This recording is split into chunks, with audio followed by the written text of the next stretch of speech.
She posted, "All men are trash," after a small argument. I didn't respond. I just took out the trash, all of it, including her and her belongings, which I neatly bagged and left on the curb. I, 31 male, am sitting in my now very empty apartment, eating takeout straight from the container, because apparently I don't own plates anymore. But I'm getting ahead of myself. Been with Zoe, 28, for about 2 years. She moved in 8 months ago. I'm a logistics coordinator for a shipping company. She's a freelance social media consultant. Should have seen the red flags when her job title was basically posting on Instagram. Tuesday started normal. I was working from home. She was on the couch doing her thing. Around lunch, she asked if I could Venmo her $60. Me for what? This healing crystal set I need for my content. It's for work. Me, didn't you just buy crystals last week? Those were amethyst. These are rose quartz. Totally different energy. I just covered your car insurance yesterday. Maybe wait until your next client payment? She rolled her eyes. It's just $60, Marcus. Why are you being weird about money? I'm not being weird. We agreed on a budget. Crystals aren't in the budget. You spend money on your stupid games. I bought one game, 3 months ago, with my fun money budget that we both agreed on. She huffed, grabbed her phone, and stormed into the bedroom. Whatever. I went back to work. 20 minutes later, my phone started blowing up. Texts from mutual friends, my sister, even my cousin in another state. All variations of, "Dude, you okay?" and "What happened?" Checked Instagram. There it was, a post with her crying selfie, makeup still perfect though. The caption, "Just realized I've been gaslit into thinking I don't deserve basic things. He controls every penny while buying whatever he wants.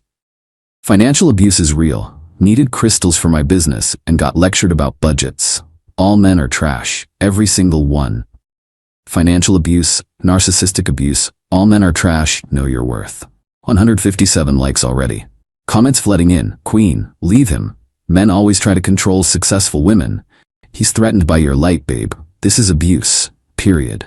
I sat there staring at it. Financial abuse? I pay 70% of our bills because I make more. She has full access to her own money. I just didn't want to buy her crystals after covering her insurance, phone bill, and half her student loan payment this month. But you know what? She was right about one thing. All men are trash. At least according to her. And what do we do with trash? We take it out. I didn't respond to the post, didn't text her, didn't knock on the bedroom door. Instead, I grabbed garbage bags from under the sink, started with her stuff in the living room. Her throw pillows, trash bag, her candles, trash bag, the succulent garden she insisted on but never watered, trash bag, the vision board covered in pictures of Bali and luxury cars, definitely trash bag. Moved to the bathroom. Her 47-step skincare routine, trash bags. The shower caddy full of hair products, trash bag. Even bagged up the fancy toilet paper she insisted on. If all men are trash, trash doesn't need quilted comfort. 2 hours. That's all it took. Everything that was hers, neatly bagged and labeled.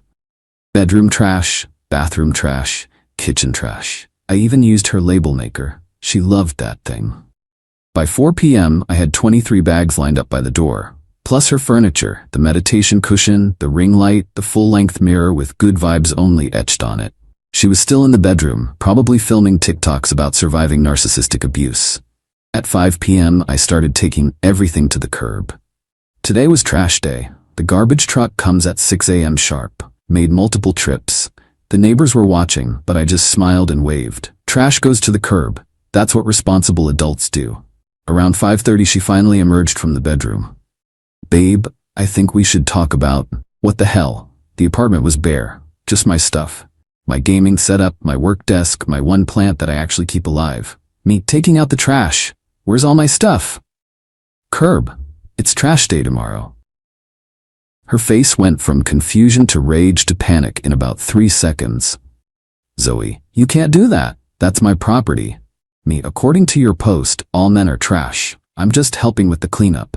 Your trash is outside with the other trash." She ran to the window, saw the neat line of bags and furniture by the curb. Then, she bolted outside. I locked the door behind her and put the chain on. She banged on the door for 10 minutes before apparently realizing her phone, keys, and wallet were in the bedroom trash bag. I texted her, Lease is in my name. You have 30 minutes to collect your things before dark. After that, it's the city's problem. Then I muted my phone and ordered Chinese food. Sweet and sour chicken. Her least favorite. The place that doesn't deliver to our address, they do now. She just never liked their food, so I never ordered from there. Turns out when you're not buying crystals and overpriced toilet paper, you can afford the good Chinese place. Update 1. The entitlement escalation has been spectacular. So Tuesday night, Zoe managed to get her bags off the curb. Well, most of them.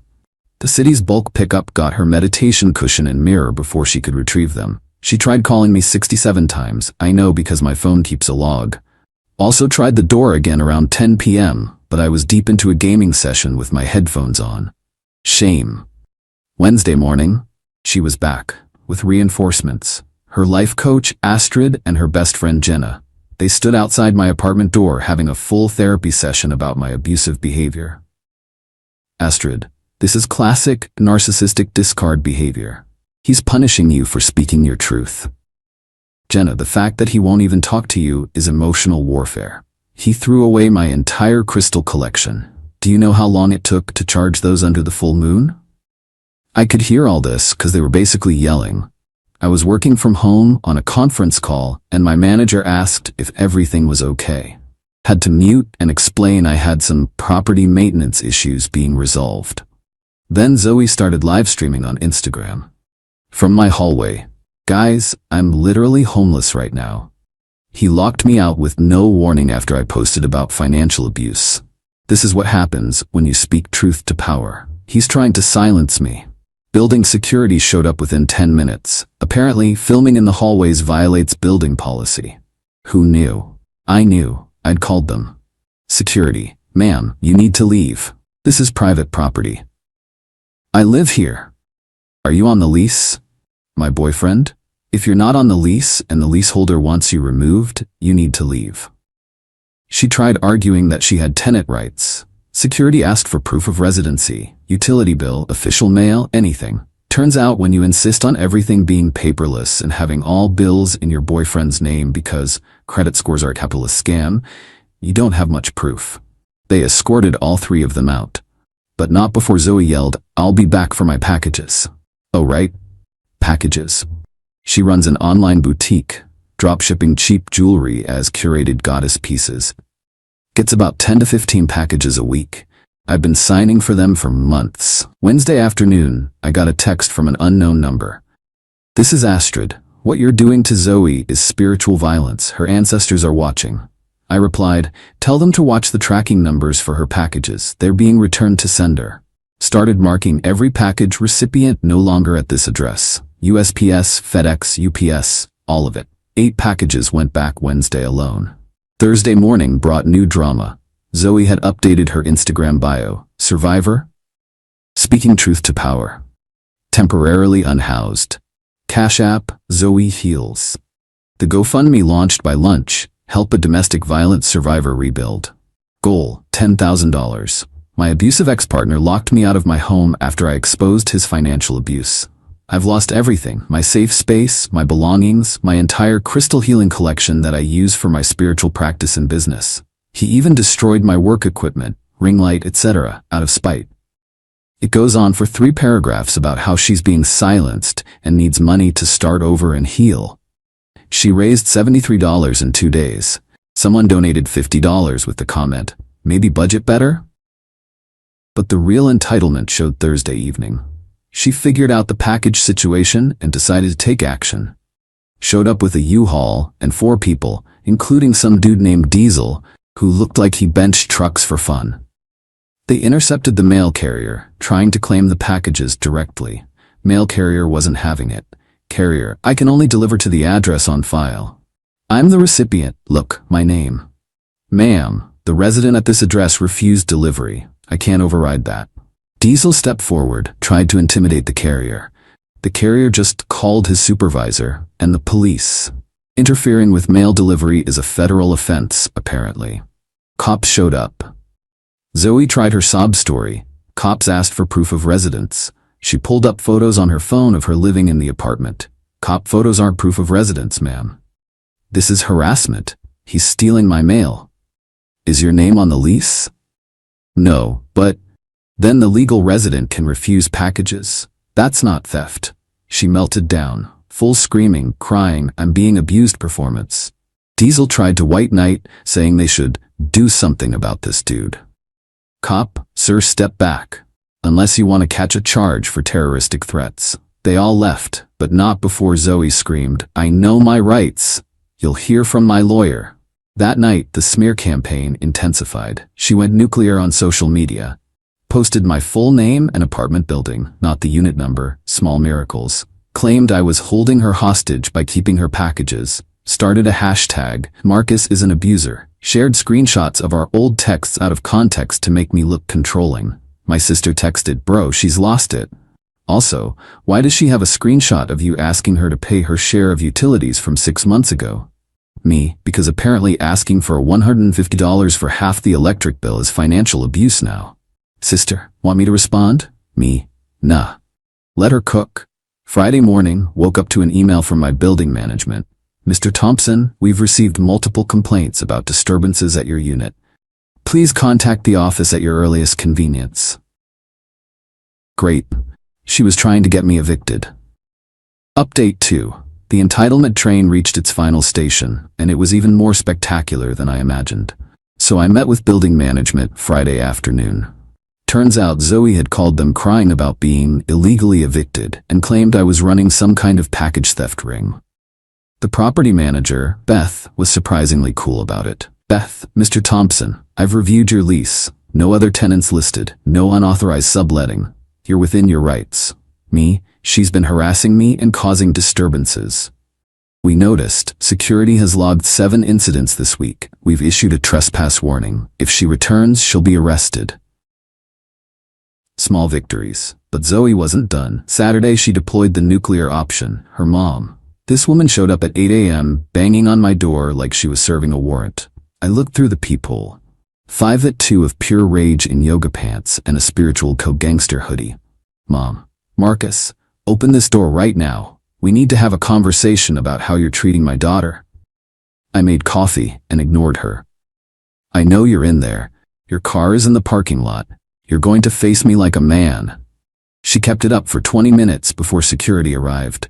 As they escorted her out, she yelled, "I'll be speaking to my lawyer, and my therapist, and my life coach." The triple threat of middle-aged entitlement. That afternoon, things got interesting. Zoe made a crucial mistake. In her rage, she posted a TikTok tour of my apartment where I'm being held hostage from. Except she filmed it earlier, when she still lived there. And you could see everything clearly, including my work laptop, my work documents, my company's logo on various papers. My company has a very strict policy about social media and confidential information. I sent the video to HR, just as an FYI. Monday rolled around with a new surprise. A process server showed up at my door. I was being sued for illegal eviction, theft of property, emotional distress, loss of income from her business. The lawsuit demanded $50,000 and immediate restoration of her tenancy. Her lawyer was some dude named Keith, who, according to LinkedIn, graduated law school 6 months ago and specializes in holistic legal solutions. I forwarded everything to a real lawyer. He laughed. Actually laughed. "She has no case. She wasn't a tenant, just a guest. You gave her opportunity to retrieve her belongings. The packages aren't hers until delivered. This is harassment via legal system." He sent a response that basically said no in legalese and included a counter notice for harassment. Tuesday brought the best plot twist. Remember those packages I'd been returning? One of them was apparently very important. A customer had ordered a premium goddess collection for $400, aka $15 worth of AliExpress jewelry marked up 2,000%. The package got returned, the customer demanded a refund, and discovered Zoe's boutique was just drop shipping. The customer left a scathing review on every platform, 1 star. Details about the markup. Screenshots comparing Zoe's handcrafted goddess pieces to identical items on cheap websites. Her business Instagram lost 500 followers in a day. The comments were brutal. "So you're broke, but charging $400 for $15 jewelry? This the girl begging for money while scamming customers? Financial abuse? Girl, you're the abuser." Wednesday, Zoe's mom tried a different approach. She somehow got my mom's number. My mom called me, confused. Marcus, why is some woman texting me about crystals and mercury being in refrigerator? Retrograde, Mom. And that's my ex's mother. The one who called you trash on the internet? That's the one who'll handle this. I don't know what my mom said, but Zoe's mom blocked her within an hour. Mom just texted me, handled. Also, she can't spell lawsuit.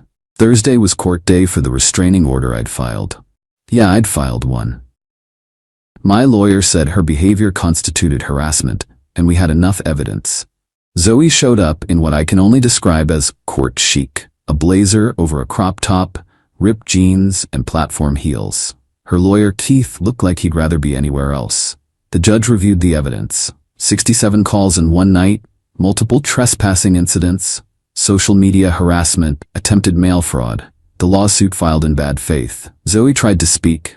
Your Honor, I'm the victim here. He made me homeless. I'm a small business owner. And ma'am, were you on the lease? No, but did the respondent give you opportunity to collect your belongings? He threw them in the trash, on the curb, where you retrieved them. Restraining order granted. 1 year. No contact, no third-party contact, no social media mentions, minimum 100 yards distance. As we left court, her lawyer was overheard saying, I told you this would happen. This is why I needed the retainer up front. The aftermath came quick. 1. Her business officially died when payment processors saw the reviews and fraud claims. 2. The GoFundMe got reported and taken down for misleading information. 3. Her Instagram engagement tanked when people realized she was a scammer. 4. She had to move back in with her parents in the suburbs. The last I heard through the grapevine, she was working at a juice bar and telling customers about how the patriarchy destroyed her business. Also selling crystals on the side, but only accepts cash now because the digital banking system is in on the conspiracy. My apartment is peaceful now. I bought new plates, basic ones from Target. Got a simple coffee maker, even kept one plant alive for 3 whole weeks. My sister asked if I regret anything. I told her yeah, I regret not taking the trash out sooner. Final update. Sometimes the universe has a sense of humor, a dark, twisted, incredibly satisfying sense of humor. So I'd moved on, new routine, peaceful apartment, even started casually dating someone who pays for her own crystals and doesn't believe they have magical powers. Life was good. Then last week, my buddy Derek sent me a TikTok link with just as the message. It was Zoe, but not the Zoe I knew. This was renewed Zoe with a fresh persona. Reformed feminist who realized that not all men are trash, just the ones who don't support women's dreams.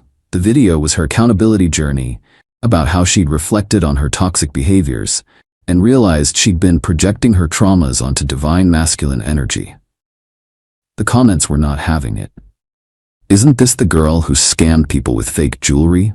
Ma'am, you called all men trash, then got mad when one took you literally. The hold this app has on people's delusions. But here's where it gets good. She started a new business, a coaching service for women going through breakups. $200 for a healing from narcissistic abuse workshop. The audacity was impressive. Her website, yes, she made a website, featured testimonials that were clearly written by her. Zoe helped me see through my toxic ex's gaslighting. Sarah M. Her crystal healing technique changed my life. Jessica K. Worth every penny. Zoe truly understands narcissistic abuse. Amanda B. All posted on the same day, all using the same writing style. Girl forgot to vary her exclamation points. I would have ignored it except for one thing. She was using our story as her credentials. Not directly naming me, restraining order and all, but talking about her lived experience with financial abuse and how she survived a narcissistic partner who tried to destroy her business. My lawyer said, unless she used my name or identifying details, not much we could do. Fine. Sometimes you gotta let people hang themselves with their own rope. The rope came in the form of Brittany. Brittany was apparently a legit customer who paid for the workshop. She DM'd me on Instagram. My profile is public for work. Hey, aren't you the guy Zoe talks about in her workshop? She showed photos of your apartment as examples of narcissistic control through minimalism. Thought you should know. She sent screenshots. This woman was really out here showing my apartment as evidence of abuse because I didn't have 39 throw pillows and crystal gardens. But the best part? In one photo, you could clearly see my work laptop with the company logo. The same company that has a very strict policy about unauthorized use of their brand or property in commercial content. I forwarded it to legal. They sent her a cease and desist within 48 hours. Remove all images containing company property or face legal action. She tried to crop the photos, posted about being silenced by corporate interests working with abusers. Tagged my company? Big mistake. They upgraded to a full lawsuit. Unauthorized use of intellectual property, defamation, and tortious interference. She'd suggested people boycott our services. Her lawyer Keith dropped her immediately. Apparently, his holistic legal solutions didn't include federal corporate litigation. She tried representing herself, posted a video about standing up to capitalist bullies, used more photos from the apartment, including one where you could see mail with my full name and address. Restraining order violation. Criminal charge. Arrested at the juice bar during the morning rush. But wait, there's more. During discovery for the corporate lawsuit, they found something interesting. Her coaching certification? Completely fake. She'd photoshopped a certificate from a legitimate organization. Wire fraud when she used it to collect payments online. The feds got involved. Last week was her sentencing. 18 months probation for the restraining order violation, 200 hours community service for the fraud, and restitution to everyone she'd scammed with fake coaching. The judge's final words: Miss Hartley, you've built a business on claiming to be a victim while actively victimizing others. You've violated court orders, defrauded customers, and shown zero accountability. I hope this serves as a wake-up call. She's back living with her parents, working at the juice bar, and banned from social media as part of her probation. No Instagram, no TikTok, no Facebook. For someone whose entire identity was online performance, it's basically jail. Her mom still texts my mom occasionally, trying to get me to show mercy and remember the good times. My mom just responds with the poop emoji. Every time. As for me, life's good. Still in my peaceful apartment. Still taking out the trash every Tuesday. The new girlfriend thinks the whole story is hilarious. She even bought me a label maker as a joke. I use it to label everything, including the trash bags. Because you know what? When someone tells you who they are, or in this case, what they think you are, believe them. And if they think you're trash, well, at least trash knows where it belongs.